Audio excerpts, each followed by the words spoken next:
Sebelum kalian bicara soal zakat, sebelum kalian bicara soal haji, sebelum kalian berbicara soal yang lain, yang pertama dan utama kalau bicara hubungan vertikal kepada Allah, aqimis salah, dirikan sholat. Itu aja, jangan tidak usah banyak bicara. Mau masuk surga perbaiki sholatmu. Biar kau punya bangun masjid 9 kau bangun masjid. Kau dirikan panti asuhan 3. Ya, kau puasa Senin Kamis, haji tiap tahun, tapi tidak pernah sholat. Tidak ada gunanya semua kebaikanmu. Makanya itu yang begini, non muslim tidak bakal masuk surga. Meskipun bagus akhlaknya, meskipun bagus dia punya sifat, tapi kalau tidak sholat, tidak ada. Kalian juga sedulur-sedulur, tutur kata sopan, akhlak baik, tapi tidak sholat, tidak ada gunanya. Kenapa? As-salatu miftahul khair, as-salatu miftahul jannah, as-salatu imanuddin. Sholat itu kuncinya agama, sholat itu kuncinya surga, sholat itu tiang agama, sholat itu kunci kebaikan. Tidak ada sholatmu, tidak ada pintu surgamu. Tidak ada sholatmu, tidak ada tiang agamamu. Tidak ada sholatmu, tidak ada kunci kebaikanmu. Maka sholat adalah fundamental dalam sebuah agama. Adik-adik masih ingat sejarahnya turun sholat? Allah perintah puasa, ayat saja turun. Allah perintah haji, ayat saja turun. Allah perintah zakat, ayat saja diturunkan. Tapi ketika Allah perintah sholat, oh tidak boleh ayat turun. Rasulullah dijemput oleh 4 malaikat, dipimpin oleh Jibril menghadap kepada Allah. Kenapa? Ini perintah penting, tidak boleh di SMS. Harus datang jemput ini. Kenapa? Ini perintah penting.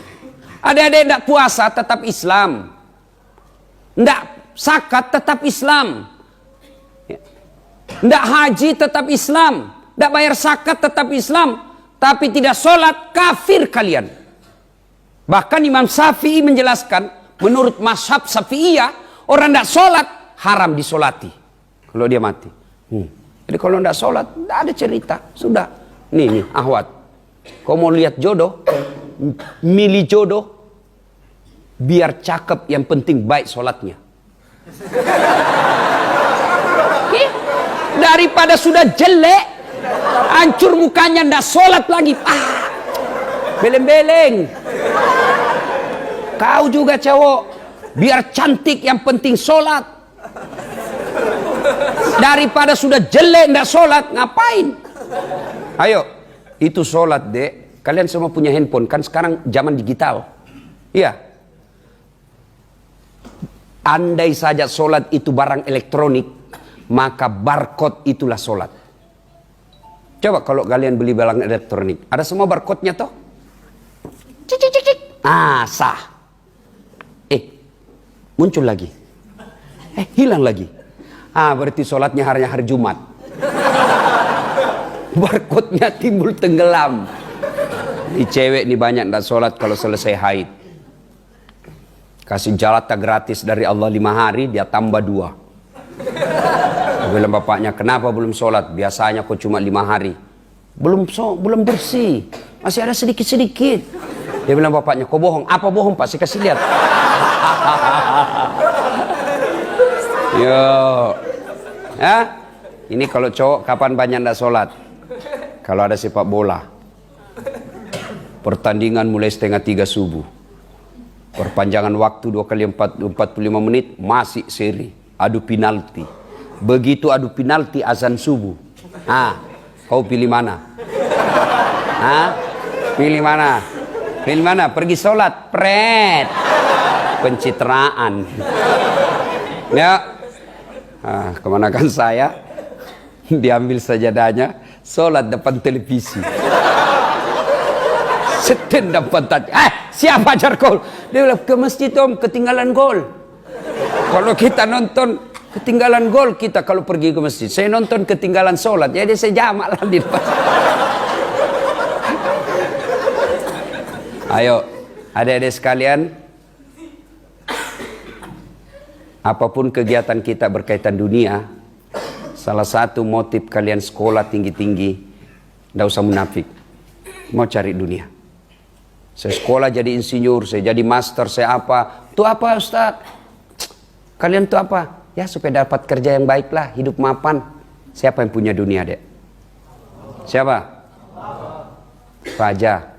Bukan. Sultan? Bukan. Siapa? Allah. Artinya apa? Mustahil dunia dalam genggamanmu. Kalau yang punya dunia kau jauhi. Iya. Saya punya handphone. Mau dapat handphone dari saya, you harus dekat dong sama saya. Ya. Minta kepada Allah ini dunia. Kecil. Kecil punya mobil. Kecil punya rumah. Kecil lunas utang. Kecil sembuh penyakit.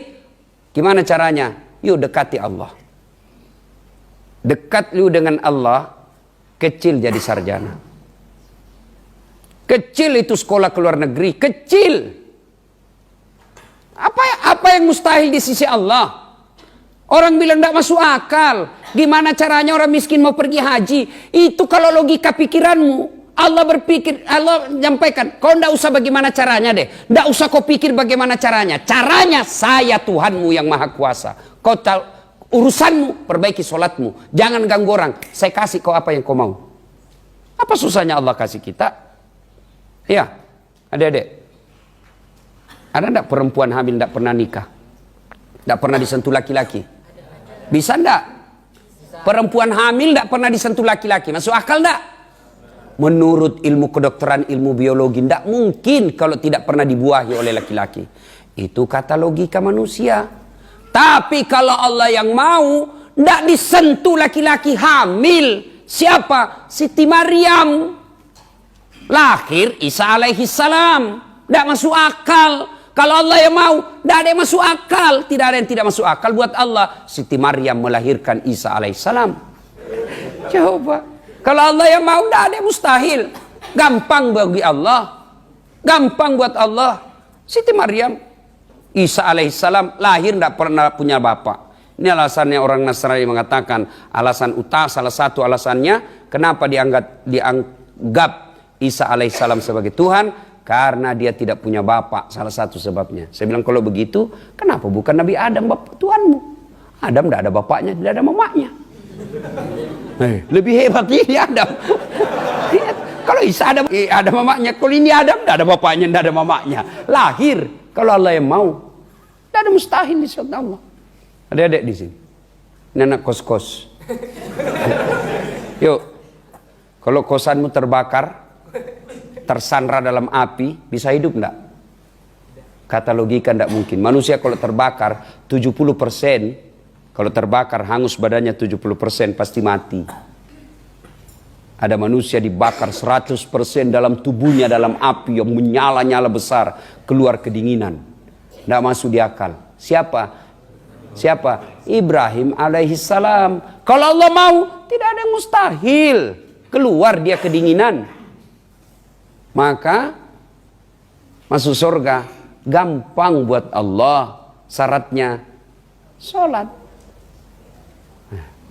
Sholat adalah kuncinya surga. Ada biasa ini pahamnya anak-anak. Oh, tidak penting sholat. Yang paling penting hatimu dong. Tidak penting sholat. Ngapain lu sholat kalau hatimu busuk? Yang paling penting hatimu bersih. Biar kau tidak sholat. Tiba-tiba anak muda sampingnya, setuju gue. Bener banget lu bro. Karena dia juga tidak sholat. Kalau ada orang kalau ada yang bilang yang penting hatimu baik biar tidak sholat, tolong tanya siapa nabinya. Yuk, siapa nabinya? Ada yang kalah bagus akhlaknya Rasulullah? Ada yang kalah baik hatinya Rasulullah? Rasulullah manusia paling mulia, tidak pernah mengganggu orang, akhlaknya baik, hatinya bersih. Mestinya beliaulah orang yang pertama tidak sholat. Tapi buktinya beliau tetap sholat. Bahkan riwayat mengatakan kalau beliau sholat sunnah sampai bengkak betis beliau. Sholat sunnah sampai bengkak betis beliau. Kita sekali bengkak betisnya biri-biri. Apalagi asam urat. Rasulullah. Ya, perbaiki sholat. Adik-adik, cewek mau dapat cowok yang baik, perhatikan sholatnya. Kalian juga cowok mau dapat istri yang baik, perhatikan sholatnya. Ibu-ibu mau dapat mantu yang baik, perhatikan sholatnya. Jangan tanya orang siapa dia. Nanti dia pencitraan. Gimana caranya? Ajak dia. Dek, kau datang ya.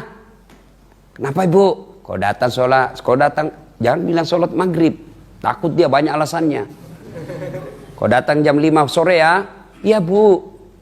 Tunggu cerita. Masuk maghrib. Dek, kau azan ya? Azan. Sudah azan. Sekalian jadi imam. Mulai dia keringat dingin.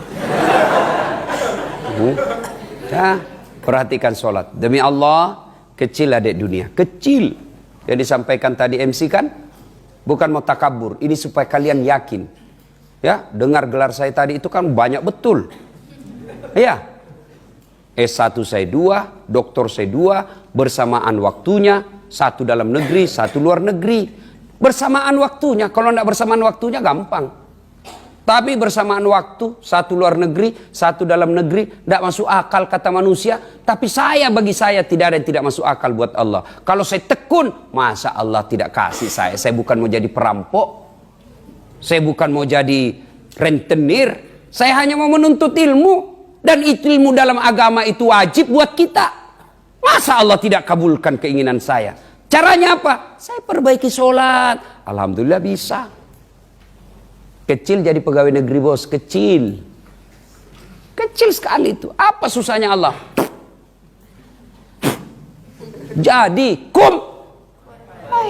itu aja Allah. Jadi, maka adik-adik sekalian, kalau kau punya target, mau cita-cita terkabul, perbaiki sholatmu. Kenapa hidupku susah? Kontrol, gimana sholatmu? Kenapa masalah demi masalah tidak mau berhenti? Kontrol sholatmu. Jangan salahkan orang lain, jangan cari kambing hitam. Lebih kau kambingkan dirimu sendiri.